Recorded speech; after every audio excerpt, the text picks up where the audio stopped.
നമ്മളിന്ന് നല്ല ഫ്രഷ് പുതിയാപ്പിള കിട്ടിയിട്ടുണ്ട്. അത് നന്നാക്കുകയാണ് ചേച്ചി. ഇതാണ്ട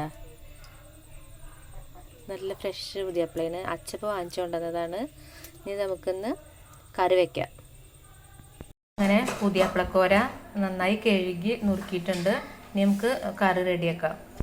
നമ്മൾ കറി വെച്ചിരിക്കുന്നത് ചട്ടിയിൽ മുളക് പൊടി, മഞ്ഞൾപ്പൊടി, ഒരു തക്കാളി എടുത്തിട്ടുണ്ട്, പിന്നെ പച്ചമുളക്, പുളി പിഴിഞ്ഞ് ഒഴിച്ചിട്ടുണ്ട്. അങ്ങനെ നമുക്ക് ഇനി നന്നായി തിളച്ച് വരട്ടെ. പിന്നെ മീനും കറിവേപ്പില ഇട്ടിട്ടുണ്ട്. ഇനി നമുക്ക് അതിലേക്ക് തേങ്ങ അരയ്ക്കുക. ഇതാ തേങ്ങ ചിരകി വെച്ചിട്ടുണ്ട്. അതിലേക്ക് 6 ചെറിയ ഉള്ളി ഇട്ടിട്ടുണ്ട്. ഇനി നമുക്കിതൊന്ന് മിക്സിയിലിട്ടിട്ട് അരച്ചെടുക്കാം. തേങ്ങ മിക്സിയുടെ ജാറിലേക്ക് ഇടുക.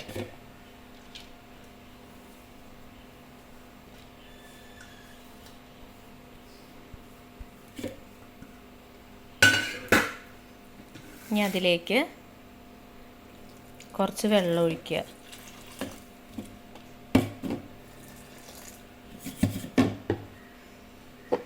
ഇനി നമുക്കത് മിക്സിയിലിട്ടിട്ട് അടിക്കാം.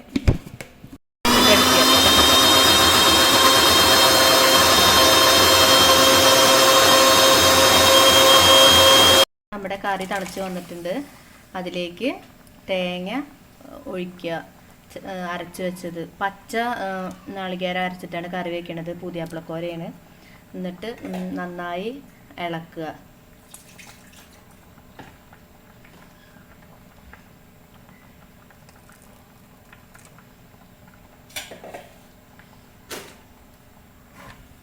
നന്നായി ഇളക്കി.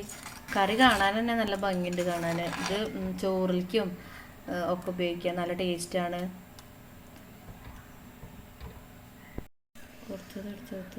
കുറച്ച് വെള്ളം ഒഴിച്ചിട്ട്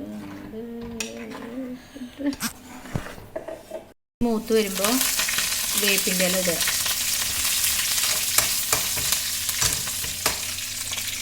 ഇനി കറിയിലേക്ക് ഇടുക, ഒഴിക്കുക.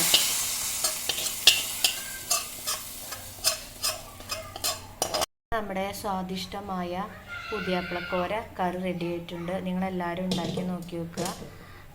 വീഡിയോ ഇഷ്ടപ്പെട്ടു കഴിഞ്ഞാൽ ഷെയർ ചെയ്യുക, സബ്സ്ക്രൈബ് ചെയ്യുക.